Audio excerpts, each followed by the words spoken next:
Bismillahirrahmanirrahim. Assalamualaikum warahmatullahi wabarakatuh.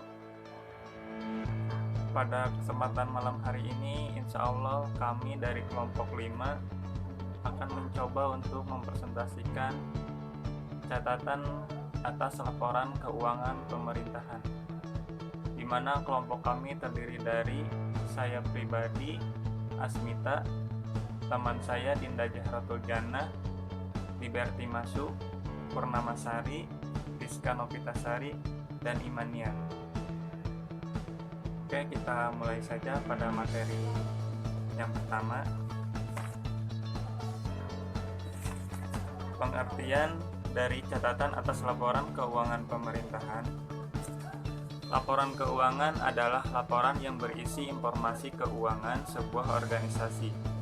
Laporan keuangan yang diterbitkan oleh perusahaan merupakan hasil proses akuntansi yang dimaksudkan sebagai sarana mengkomunikasikan informasi keuangan terutama kepada pihak eksternal. Menurut Sumarsono, laporan keuangan adalah laporan yang dirancang untuk para pembuat keputusan, terutama pihak di luar perusahaan, mengenai posisi keuangan dan hasil usaha perusahaan. Menurut PSAK nomor 1 paragraf ke-7 revisi 2009. Laporan keuangan adalah suatu penyajian terstruktur dari posisi keuangan dan kinerja keuangan suatu entitas. Selanjutnya akan disampaikan oleh teman saya. Ini saya akan melanjutkan presentasi dari Saudara Asmita. Saya akan membahas tujuan laporan keuangan. Menurut PSAK nomor 1 paragraf ke-7 revisi 2009, tujuan laporan keuangan adalah memberikan informasi mengenai posisi keuangan, kinerja keuangan, dan arus kas entitas yang bermanfaat bagi sebagian besar kalangan pengguna laporan dalam pembuatan keputusan ekonomi. Laporan keuangan juga menunjukkan hasil pertanggungjawaban manajemen atas penggunaan sumber daya yang dipercayakan kepada mereka. Menurut PSAK nomor 1, paragraf ke-7 revisi 2009, dalam rangka mencapai tujuan laporan keuangan menyajikan informasi mengenai entitas yang meliputi aset, liabilitas, ekuitas, pendapatan, dan beban termasuk keuntungan dan kerugian, kontribusi dari distribusi kepada pemilik dalam kapasitasnya sebagai pemilik dan arus kas. Informasi tersebut beserta informasi lainnya yang terdapat dalam catatan atas laporan keuangan membantu pengguna laporan dalam memprediksi arus kas masa depan dan khususnya dalam hal waktu dan kepastian diperolehnya kas dan setara kas.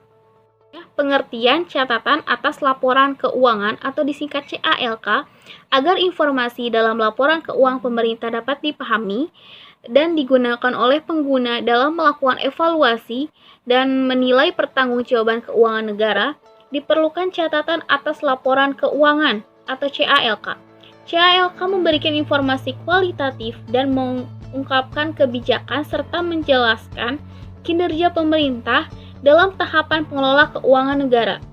Selain itu, dalam CALK memberikan penjelasan atas segala informasi yang ada dalam laporan keuangan lainnya dengan bahasa yang lebih mudah dicerna oleh lebih banyak pengguna laporan keuangan pemerintah, sehingga masyarakat dapat lebih berpartisipasi dalam menyikapi kondisi keuangan negara yang dilaporkan secara lebih pragmatis.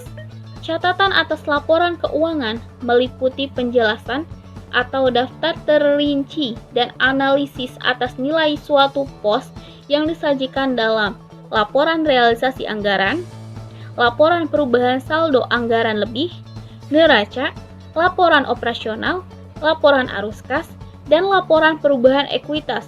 Termasuk pula dalam CALK adalah penyajian informasi yang diharuskan dan dianjurkan oleh standar akuntansi pemerintah serta pengungkapan-pengungkapan lainnya yang diperlukan untuk penyajian yang wajar atas laporan keuangan, seperti kewajiban kontingensi dan komitmen-komitmen lainnya. Yang berikut fungsi catatan atas laporan keuangan. Catatan atas laporan keuangan meliputi penjelasan atau daftar rinci atau analisis atas nilai suatu pos yang disajikan dalam laporan realisasi anggaran, neraca, dan laporan arus kas.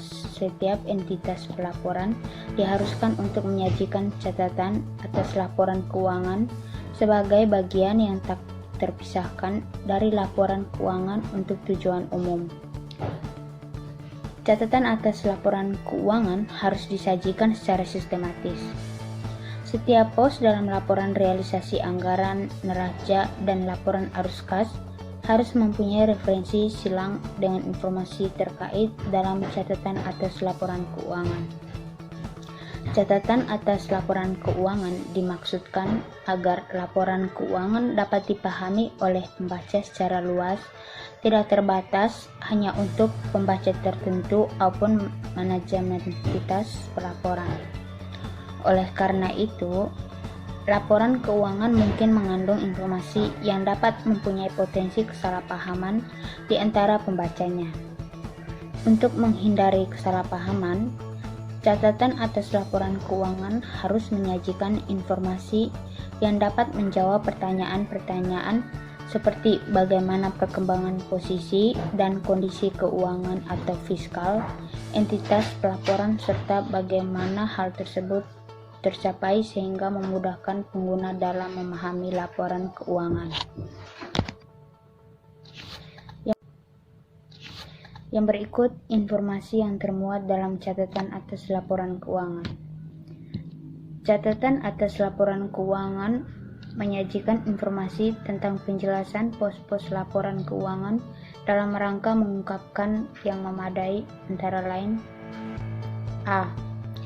Menyajikan informasi tentang kebijakan fiskal atau keuangan, ekonomi makro, pencapaian target, undang-undang, APBN atau Perda APBD, berikut kendala dan hambatan yang dihadapi dalam pencapaian target. B. Menyajikan ikhtisar pencapaian kinerja keuangan selama tahun pelaporan. C. Menyajikan informasi tentang dasar penyusunan laporan keuangan dan kebijakan-kebijakan akuntansi yang dipilih untuk diterapkan atas transaksi-transaksi dan kejadian-kejadian penting lainnya. D. Mengungkapkan informasi yang diharuskan oleh pernyataan standar akuntansi pemerintah yang belum disajikan dalam lembar muka laporan keuangan. E. Mengungkapkan informasi untuk pos-pos aset dan kewajiban yang timbul sehubungan dengan penerapan basis akrual atas pendapatan dan belanja rekonsiliasinya dengan penerapan basis kas. F. Menyediakan informasi tambahan yang diperlukan untuk penyajian yang wajar yang tidak disajikan dalam lembar muka laporan keuangan.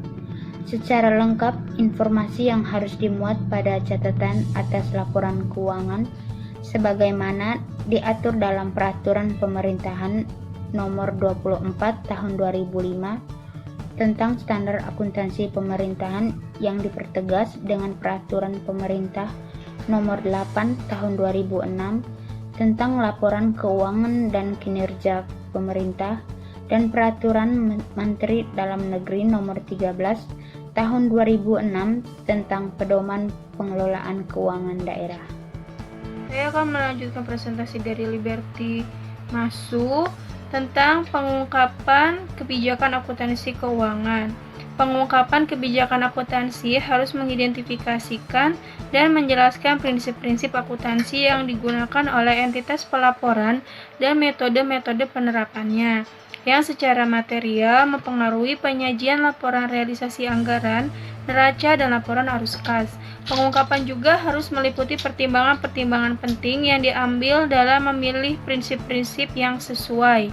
Secara umum, kebijakan akuntansi pada catatan atas laporan keuangan menjelaskan hal-hal berikut. Yang pertama, entitas pelaporan. Yang kedua, basis akuntansi yang mendasari penyusunan laporan keuangan. Yang ketiga, basis pengukuran yang digunakan dalam penyusunan laporan keuangan. Yang keempat, sampai sejauh mana kebijakan-kebijakan akuntansi yang berkaitan dengan ketentuan-ketentuan masa transisi pernyataan standar akuntansi pemerintahan diterapkan oleh suatu entitas pelaporan. Yang kelima, setiap kebijakan akuntansi tertentu yang diperlukan untuk memahami laporan keuangan. Selanjutnya tentang landasan Undang-Undang Dasar Hukum. Yang pertama, Undang-Undang Nomor 17 Tahun 2003 tentang Keuangan Negara. Yang kedua, Undang-Undang Nomor 1 Tahun 2004 tentang Pembendaharaan Negara. Yang ketiga, Peraturan Pemerintah Nomor 71 Tahun 2010 tentang Standar Akuntansi Pemerintahan. Yang keempat, Peraturan Pemerintah Nomor 8 Tahun 2006 tentang Pelaporan Keuangan dan Kinerja Instansi Pemerintah. Yang kelima, Keputusan Presiden Republik Indonesia Nomor 42 Tahun 2002 tentang Pedoman Pelaksanaan Anggaran Pendapatan dan Belanja Negara atau APBN. Yang keenam, Peraturan Menteri Keuangan Republik Indonesia Nomor 171/PMK05/2007 sebagaimana telah diubah dengan Peraturan Menteri Keuangan Nomor 233/PMK05/2011 tentang perubahan atas Peraturan Menteri Keuangan Nomor 171/PMK05/2007 tentang sistem akuntansi dan pelaporan keuangan pemerintahan pusat. Yang ketujuh, Peraturan Direktur Jenderal Pembendaharaan Nomor Per 80/PB/2011 penambahan dan perubahan akun pendapatan, belanja, dan transfer pada bagian akun standar. Itu saja yang bisa kami presentasikan pada malam hari ini. Kurang lebihnya mohon maaf kepada teman-teman semua jika banyak salah dalam menyampaikan materinya. Untuk yang mau bertanya, silakan sebutkan nama, NIM, dan asal kelas. Terima kasih. Assalamualaikum warahmatullahi wabarakatuh.